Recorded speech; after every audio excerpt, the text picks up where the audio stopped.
사도행전 1장 15절에서 26절입니다.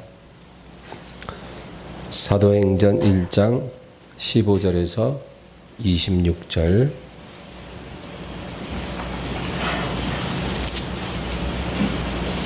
(15절에서 26절) 다 같이 합독합니다. 모인 무리의 수가 약 120명이나 되더라. 그때 베드로가 그 형제들 가운데 일어서서 이르되, 형제들아, 성령이 다윗의 입을 통하여 예수 잡는 자들의 길잡이가 된 유다를 가리켜 이 미리 말씀하신 성경이 응하였으니 마땅하도다. 이 사람은 본래 우리 수 가운데 참여하여 이 직무의 한 부분을 맡았던 자라. 이 사람이 불의의 삭수로 밭을 사고 후에 몸이 곤두박질하여 배가 터져 창자가 다 흘러나온지라. 이 일이 예루살렘에 사는 모든 사람에게 알리어져 그들의 말로는 그 밭을 아겔다마라 하니 이는 피밭이라는 뜻이라. 시편에 기록하였으되 그의 거처를 황폐하게 하시며 거기 거하는 자가 없게 하소서 했고, 또 일렀으되 그의 직분을 타인이 취하게 하소서 하였도다. 이러함으로 요한이 세례로부터 우리 가운데서 올려져 가신 날까지 우리 가운데 출입하실 때 항상 우리와 함께 다니던 사람 중에 하나를 세워 우리와 더불어 예수께서 부활하심을 증언할 사람이 되게 하여야 하리라 하거늘. 그들이 두 사람을 내세우니 하나는 바사바라고도 하고 별명은 유스도라고도 하는 요셉이요, 하나는 마띠아라. 그들이 기도하여 이르되, 무사람의 마음을 아시는 주여, 이 두 사람 중에 누가 주님께 택하신 바 되어 봉사와 및 사도의 직무를 대신할 자인지를 보이시옵소서. 유다는 이 직무를 버리고 제 곳으로 갔나이다 하고 제비 뽑아 마띠아를 얻으니 그가 11 사도의 수에 들어가니라. 아멘. 할렐루야.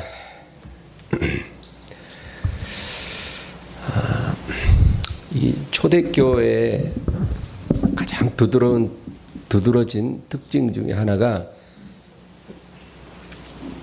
이 성령의 존재감입니다. 성령의 존재감. 이 초대교회는요, 성령의 존재감이 아주 실제적이었다. 그걸 우리가 알 수 있습니다.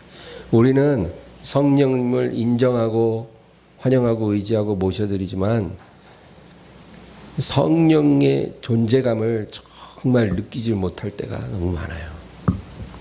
그러니까 입술로는 성령님을 따르겠다고 하지만 실제로는 그렇지 않은 거예요. 그런데 초대교회는 그렇지 않았어요. 그래서 사도행전 읽어보면 이 초대교회에서 이 사도들이 무슨 결정을 하고 나면 항상 뭐라 그러냐면 성령과 우리는, 그렇게 말해요. 성령과 우리는. 그리고 주를 섬겨 금식할 때 성령이 가라사대 내가 불러시키는 자를 위하여 바나바와 사울을 따로 세우라. 그러니까 초대교회에서는 성령님이 굉장히 실제적이고 주도적이었다. 사도들은 단지 기도하면서 성령님의 뜻을 받들고 그리고 성령님이 주시는 말씀을 선포하는 그런 역할을 했다는 거죠. 교회의 주관자는 성령이십니다.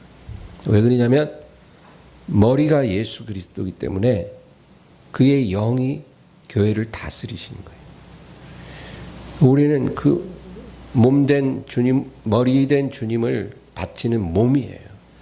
그래서 주님과 연합한 교회가 되는 거죠. 그러나 교회를 이끌어 가시는 분은 사람이 아니고 성령이시다. 근데 초대교회는 그 사실이 너무나 명백했고 실제적이었다.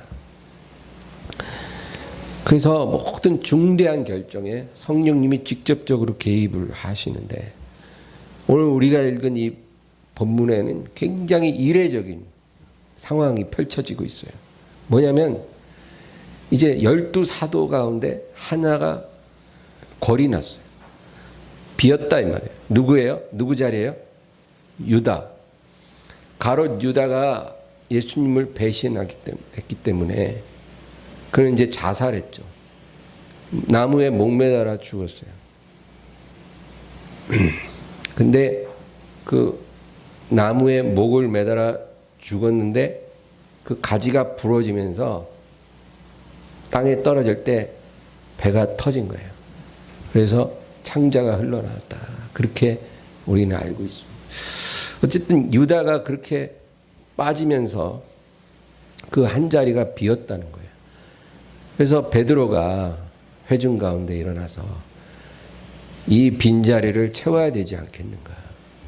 여러분, 그건 틀린 말은 아니에요. 왜냐하면 12라는 12이라는 숫자는 아주 중요하거든요. 이스라엘이 12지파잖아요. 그리고 천국 가면 12문이 있다 그래요. 그래서 12이라는 숫자는요, 하나님의 완전수예요. 그래서 예수님이 사도들을 택하실 때 딱 12명만 택하신 이유가 있는 거예요. 그래서 그 12이라는 숫자는 항상 유지돼야 되는데 하나가 비었거든요. 빈 채로 놔두면 안 된다. 그 자리를 채워야 되지 않겠는가. 당위성은 분명해요. 그래서 시편 109편을 인용하면서 그 악한 자의 직분을 타인이 취하게 하소서 말씀한 것처럼 새로운 사람으로 그 자리를 우리가 채워야 되겠다. 그런데 여러분, 이 빈자리를 채운다는 것, 사도를 하나 더 세운다는 것은 전적으로 주님의 권한이죠. 사람이 심사해서 뽑을 수 있는 게 아니라 전적인 주님이 택하셔야 되는 그 자리예요. 그러니까 너무나 중요한 그 결정이는 거죠. 성령께서 개입하셔서 이 사람을 세워라. 내가 불러시키는 일을 위하여 바나바와 사울을 따로 세우라. 성경이 말씀하신 것 같이 금식하고 기도할 때 성령께서 누구를 세워라 말씀하시면 그때 그렇게 세워야 마땅한 거예요. 제가 언젠가 말했죠. 이 왕, 제사장, 선지자 이 세 직분은 예수님의 세 가지 사역을 의미하는 너무나 중요한 직분이기 때문에 이 직분은 반드시 위로부터 세워져야 되고 기름 부음이 임해야 된다는 거예요. 천부장, 백부장 이런 백성의 지도자는 백성 가운데 신망이 있는 사람을 선출해서 세울 수 있지만 왕을 세우거나 선지자를 세우거나 제사장을 세울 때는 하나님이 세워야 돼요. 그 사람이 자원해서 될 일이 아니에요. 사람이 선출해서 되는 일이 아니에요. 그러니까 이 사도를 세우는 건 당연히 선지자라고 말할 수 있죠. 사도는 구약의 선지자가 신약의 사도가 된 거예요. 그러니까 주님이 세워야 되는 거예요. 그런데 오늘 우리가 읽은 성경을 보니 베드로가 또 실수를 해요. 하여간 이 베드로는 실수쟁이야. 그래도 미워할 수 없는 사람. 실수는 많은데, 그렇죠? 주님이 베드로를 너무 사랑하시잖아요. 또 실수를 했어요. 그래서 탁 일어나가지고 뭐라 그러냐면 예수님이 이 세상에 계실 때 그 사역의 시작부터 끝까지 우리와 함께한 자들 중에 그러니까 12사도에는 뽑히지 않았으나 그 12사도와 늘 동고동락한 그런 신실한 제자 중에 예수님의 부활을 목격하고 그리고 또 예수님을 믿고 거듭나고 성령 오순절 성령 체험도 하고 우리가 다 인정해 줄 수 있는 그런 한 사람을 뽑아서 이 빈자리를 채웁시다. 기도했단 말도 없고 성령께서 시켰단 말도 없어. 그냥 베드로가 회중에게 그렇게 제안을 하는 거예요. 사도로서 부족함이 없는 사람을 하나 택해서 우리가 이 자리를 채워야 되지 않겠는가. 그러니까 이 120명의 제자 사람 성도들이 다 옳소. 당연히 그래야죠. 그렇게 박수를 치고 동의를 했다는 거예요.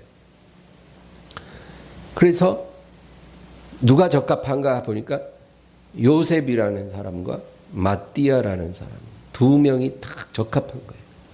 그래서 두 명을 놓고 이 두 사람을 놓고 기도하는 거예요. 주여, 무사람을 아시는 주여, 이 둘 가운데 누가 주님이 세우신 사도로서 합당한지 말씀하시고 세워주시옵소서. 이렇게 기도를 하고는 제비 뽑아서 한 명을 딱 뽑으니 마띠아가 되었더라. 참 여러분, 이 위대한 사도도 실수해요. 초대교회도 이런 실수가 있었어요. 우리도 이런 실수 너무너무 잘해요. 하나님, 처녀가 이제 시집 가는데 하나님 지금 A라는 남자가 있고 B라는 남자가 있어요. 이 둘 다 우열을 가릴 수가 없네요. A는 돈이 많고 B는 사람이 좋아 보이는데 둘을 딱 합쳐갖고 내가 데리고 살았으면 좋겠구만. 그럴 수는 없고 하나를 선택해야 되겠는데 주여, 누구를 선택해야 될지 말씀하여 주시옵소서. 그래서 간절히 기도했더니 B 쪽으로 마음이 기울었더라. 근데 여러분, 누가 주님이 A와 B 중에 하나가 네 짝이라고 그럽니까? 웃긴 얘기죠. 내 마음대로 후보자를 둘로 압축시켜 놓고 그 중에 한 명이 주님이 주신 신랑감이니까 말씀하시옵소서. 그러면 주님 말씀해야 돼요? 주님이 골라주셔야 돼요? 그럼 주님이 만약에 그 중에 내가 너한테 예비한 사람 없는디? 그러면 어쩔 거예요? 우리가 하나님께 순종하려면 전권을 드리고 하나님께 순종할 마음을 가져야지, 딱 내가 후보자 딱 둘로 줄여놓고 또 어떤 길을 두 개 땅 갖다 놓고 이 둘 중에 어느 게 하나님 뜻인지 말씀하옵소서. 이렇게 우리가 하나님께 윽박지를 때가 있다는 거예요. 하나님 꼭 그 둘 가운데 하나로 말씀하셔야만 되는 거예요. 안 그러면 안 되는 거예요. 왜 우리가 하나님을 그렇게 제한합니까? 우리 생각보다 하나님 생각이 높아요. 우리가 갖고 있는 옵션이 10개가 있어도 그 10개 다 물리치고 11번째 옵션을 하나님이 선택할 수 있는 거예요. 근데 우리는 내가 생각한 이 10가지 옵션 중에 반드시 하나님 뜻이 하나 있을 것이다 라고 생각할 때가 많거든요. 그런 것조차도 우리가 알지 못하는 심각한 실수가 된다. 사무엘이 이새의 집에 왔을 때 이새가 자기 아들들 다 오라 그랬어요. 왜? 너희 아들 가운데 이스라엘의 지도자가 있다. 근데 8명의 아들 중에 7명 다 왔어요. 막내는 너무 어려. 그래서 미성년자고 고등학교도 졸업 안 한 막내는 들에서 양지켜라. 그리고 이제 성인식을 치른 형들 7명만 데리고 나온 거예요. 이새가 그렇게 할 때는 그 한 명의 하나님이 선택한 지도자는 이 7 중에 하나일 것이다. 그렇게 생각한 거예요. 8번째 막내일 리가 없다. 왜? 아직 미성년자이기 때문에. 그거는 이새의 생각이에요. 사무엘조차도 그 7명 중에 한 명이라고 생각했어요. 그러나 하나님 생각은 달랐어요. 우리 인생에 하나님이 원하는 길을 선택한다는 게 꼭 그렇게 우리 생각대로 되는 게 아니에요. 하나님께 모든 것 맡기고 내 생각과 계획과 예상을 뛰어넘는 길을 하나님이 열으실 수 있다라는 것을 우리가 알아야 돼요. 우리가 할 일은 하나님 앞에 다 어떤 선택하라고 윽박지르는 게 아니고 하나님께 맡기고 신뢰하는 거예요. 그러면 하나님의 방법대로 이끌어 가시는 거예요. 할렐루야. 하나님 뭐 먹고 살아야 돼요? 지금 제가 3가지 놓고 기도하고 있거든요. 하나는 어느 직장에 나가는 거, 하나는 무슨 가게를 하나 여는 거, 하나는 집에서 프리랜서로 뭘 좀 해야 할 거. 내가 이 3가지 놓고 기도하거든요. 주님 어느 거예요? 셋 중 하나일 텐데 말씀해 주세요. 근데 그 셋 중에 하나가 아닐 수도 있잖아요. 그래서 우리 중심이 하나님 보시기에 정말 합당한 기도를 해야 되겠다. 그겁니다. 이 베드로도 실수했어요. 이 빈자리를 채우려면 반드시 이 120명 초대교회 다락방에서 기도하고 성령 받은 그 사람 중에 하나일 거라고 생각했어요. 그렇잖아요. 예수님 부활하시고 나서 다락방에 모여 기도한 그 120명, 12제자, 11제자를 비롯해서 많은 다른 남성들, 그리고 예수의 모친 동생, 그리고 여동생, 그리고 그 외에 막달라 마리아, 많은 여성들이 있었어요. 다 합쳐서 120명. 이 120명 외에는 부활의 주님을 보지도 못했고 믿지도 않아요. 이 120명만 하나님을 믿고 예수를 믿는 자들이에요. 그들이 바로 성령을 받았어요. 그러니까 가롯 유다의 빈자리는 반드시 이 120명 가운데 남성들 중에 하나일 거라고 생각을 했어요. 그러니까 우리 이 가운데 한 명을 우리 선출해 봅시다. 그리고 2명 뽑아놓고 기도해서 제비 뽑았더니 마띠아가 나왔더라.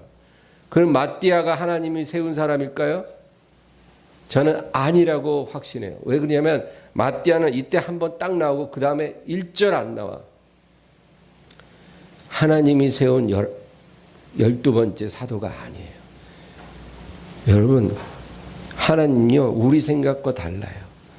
예수님을 팔아서 십자가에 못 박았던 그 가롯 유다의 빈자리를 채울 그 사도는 예수님이 못 박힌 그 십자가의 복음을 온 유럽에 퍼뜨릴 사람이어야 하는 거예요. 하나님이 택한 그릇은 따로 있었어요. 그래서 사도행전 7장부터 청년 사울의 이야기가 시작이 되는 거예요. 그 120명 가운데 있어야 되는 그 12번째 사도가 아니라 하나님은 바깥에 있는 복음을 심각하게 박해하는 한 청년을 선택하신 거예요. 그가 바로 예수의 십자가를 유럽의 코로나처럼 확 슈퍼 전파자로서 퍼뜨릴 그 사도였던 거예요.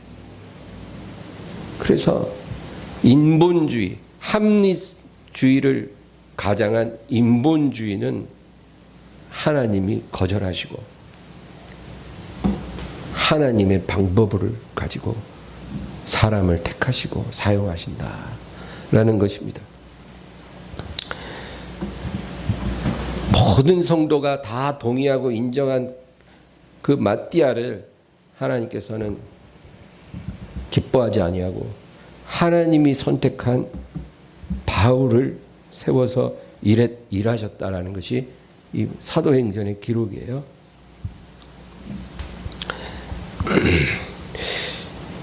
그래서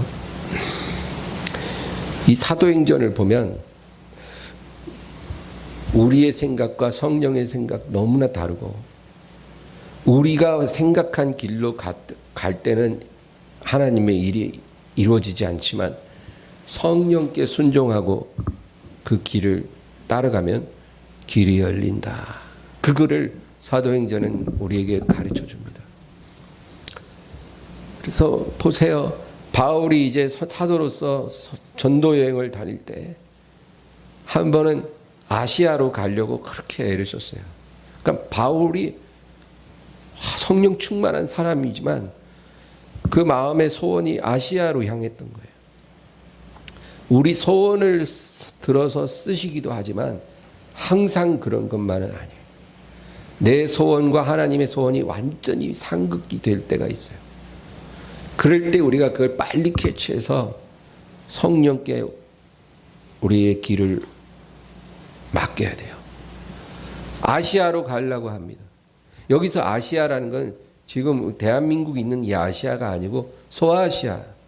그러니까 지금의 터키 지방이에요. 터키 지방으로 내가 복음을 전하러 가야 되겠다. 그런데 성령께서 그걸 자꾸 막으시는 거예요. 그럼 어떻게 하나? 비두니아로 가자. 터키 지방은 약간 서쪽이에요. 비두니아는 동북 쪽이에요. 그러니까 흑해라고 있어요. 러시아 밑에 흑해. 흑해 바로 아래가 비두니아예요. 그러니까 북쪽으로 가는 거예요. 러시아 방향으로, 동북 방향으로 내가 올라가서 복음을 전하리라. 비두니아로 가려고 하는데 그것도 성령께서 다 막으셔. 주여, 복음 전할 때가 이렇게 널렸는데 왜 막으십니까? 예? 아시아에도 복음 전할 때 천지고 비두니아와 흑해 너머에도 사람들이 너무너무 많은데 왜 막으시나요? 그리고 기도하는데 환상 가운데 마케도니아 사람, 마케도니아는 지금의 그리스예요. 알렉산더의 고향. 이 마케도니아 사람이 꿈에 나타나서 손짓을 하면서 이리로 와서 우리를 도와주세요. 그런 환상을 본 거예요. 성령께서 우리의 발걸음을 마케도니아로 가라고 하시는구나. 그래서 북쪽으로 가려다가 서쪽으로 가는 거예요. 에게해가 있어요. 에게해, 지중해 위에 에게해를 건너면 마케도니아예요. 거기서부터는 이제 그리스 시작해서 이태리, 서유럽이 시작돼요. 서쪽으로 성령께서 바울의 발걸음을 이끌어 가셨더라. 그래서 여러분 보세요. 목적이 좋다고 해서 방법까지 우리 마음대로 하는 게 아니라 성령께서 그것을 구체적으로 이끌어 가시고 열어주신다, 그 말이죠. 우리 개개인의 삶도 하나님 그런 계획이 없겠어요? 그러니까 비록 우리가 소원을 가지고 행하지만 중대한 결정을 하기 전에 항상 겸손히 주님의 뜻을 구하고 구해야 되는 거예요. 아침에 기도하고 저녁에 기도하고 또 아침에 기도하고 또 저녁에 기도하고 늘 기도하면서 주님의 뜻을 나타내시면 제가 그리로 행하게 하옵소서. 그렇게 순종하면 하나님이 길을 열어주시고 우리에게 향한 뜻이 이루어지는 거예요. 그러나 내 생각이 너무 강하고 그러면 베드로 같은 실수를 하는 거예요. 기도하지도 않고 반드시 이것이 유일한 답이야. 하나님도 이렇게 생각하실 수밖에 없어. 묻고 자시고 할 게 없어. 이거야. 우리가 이렇게 생각하면서 행동할 때가 너무 많다. 여러분, 만약에 바울이 무리하게 아시아나 비두니아로 갔으면 어떻게 됐을까요? 아마 6개월, 1년 동안 개고생만 하고 열매도 거의 없고 그러고 나서는 온 몸과 마음이 다 번아웃된 상태에서 원점으로 다시 돌아왔을 거예요. 그러면 하나님이 또 마케도니아로 이끌어 가시겠죠. 그러면 그 중간에 개고생하면서 배운 쓰디 쓴 교훈만 남은 거예요. 그 교훈을 안 배워도 될 뻔했는데 고집이 세니 그 교훈을 배워야만 하는 거예요. 그래도 하나님은 결국 바울을 통해서 유럽을 복음화하셨을 거지만 하나님의 계획은 지연되는 거죠. 이런 일이 우리 삶에도 일어날 수 있다. 그것입니다. 여러분, 이 선교 역사를 보면 그런 일들이 너무 많아요. 아도니람 저드슨이라는 위대한 선교사가 있어요. 이 사람은 원래 인도로 선교를 하고 싶었어요. 인도에 가서 복음을 전하려. 내 일생 인도에 바치리라. 인도에 뼈를 묻으리라. 그렇게 간절히 준비했는데 하나님이 그 길을 막고 버마로 이끌어. 버마. 지금의 어디예요? 미얀마의 선교의 아버지가 되게 하셨어요. 윌리엄 캐리 같은 사람은 원래 태국 선교를 하고 싶었어요. 태국을 복음하려. 그런데 하나님 태국 길을 막으시고 인도로 이끄셨어요. 그래서 인도 선교의 아버지가 됐어요. 윌리엄 캐리. 그리고 데이비드 리빙스턴 같은 사람은 원래 중국 선교를 하기를 원했어요. 중국의 뼈를 묻으리려. 그런데 하나님이 그 길을 다 막아요. 이리 가도 막고 저리 가도 막고, 그리고 결국 아프리카로 인도하셨어요. 아프리카 선교의 아버지가 됐어요. 여러분, 사람은 자기 소원을 따라 계획을 세우는데 사람이 마음으로 그 계획할지라도 그 길을 인도하시는 이는 여호와시니라. 하나님이 뜻하신 길로 이끄시는 거예요. 그런데 만약에 데이비드 리빙스턴이 아니에요, 저는 무조건 짱깨에게 복음을 전해야 돼요, 그래갖고 중국을 고집했다면 어떻게 됐을까요? 한 3년 5년 축사발나게 고생하고 결국 다시 영국으로 돌아왔다가 하나님, 뭐가 문제예요? 왜 저를 안 도와주세요? 제가 일생을 다 내려놓고 섬겼는데 왜 이렇게 제가 실패했습니까? 내가 너에게 원했던 곳은 중국이 아니다. 그냥 중국으로 하세요. 어디 가나 뭔 상관이에요. 내가 복음 전해서 예수 많이 믿고 구원 받으면 됐지. 아프리카는 딴 사람 보내세요. 나는 그냥 중국 갈게요. 이렇게 우리가 하나님을 윽박지를 수도 있지만 그런다고 통하는 분이 아니에요. 하나님은 철저히 하나님의 계획이 있는 거예요. 우리가 그 계획에 순종을 해야 하나님의 뜻이 이루어지는 거예요. 우리가 이 세상 태어나기 전부터 하나님은 저와 여러분 각자의 삶에 대한 그 계획을 다 갖고 있어요. 어쩌면 우리는 그 계획을 깨닫지 못하고 반대 방향으로 행하면서 우리 인생의 쓴맛을 많이 봤을 수도 있어요. 그러나 앞으로는 그러지 말아야 되겠다. 정말로 하나님이 내게 계획하신 그 길을 내가 가도록 하나님께 맡기고 순종하는 그런 사람이 되어야 될 줄로 믿습니다.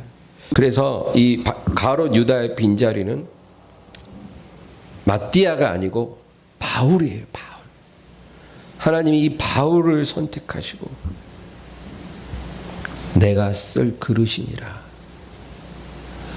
복음을 엄청 박해한 그 사람. 초대교인들은 그를 알지도 못했고 나중에 어떻게 알았냐면 아주 복음을 박해하기 위해 도시락 싸들고 다니면서 열심으로 교회를 박해하는 사람이 있는데 사울이라 합디다. 그렇게 알았어요. 그런데 그 사람을 하나님이 선택해서 온 유럽의 이방인들에게 복음을 전하고 교회를 세울 그릇으로 쓰실 줄 누가 알았겠어요? 어느 누구도 예측하지 못했어요. 하나님의 계획은 그렇게 신묘막측하다. 우리의 삶에 어떤 일이 일어날지 몰라요. 제가 아는 어떤 권사님, 그 남편이 너무 완악해서 이 권사님이 정말 숨을 못 쉬어요. 하나님을 위해서 뭔가 하고 싶은데 남편이 다 막으니까 아무것도 못해. 그래서 제가 그랬어요. 권사님, 이 남편 마음이 하루아침에 변할 수도 있어요.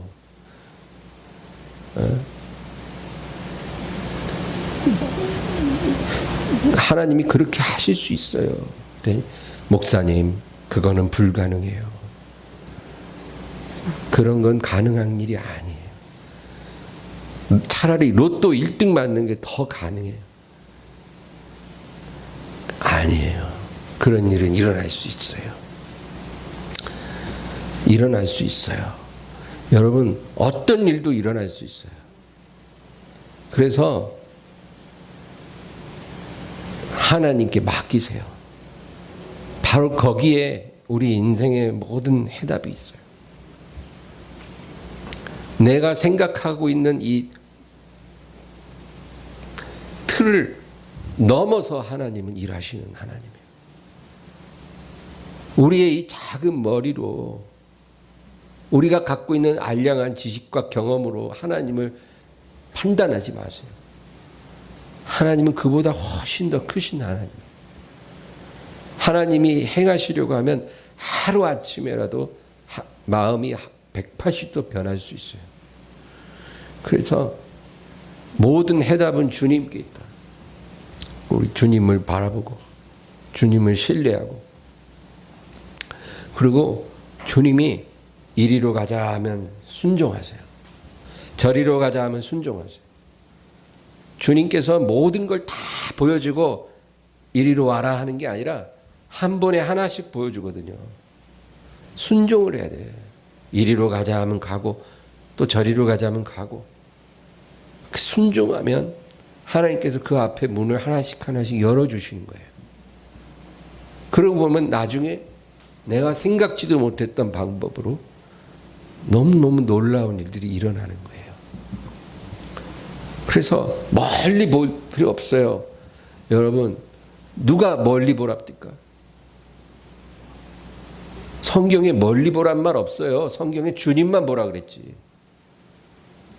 왜 뭘 계획을 세우고 뭘 예측을 해요?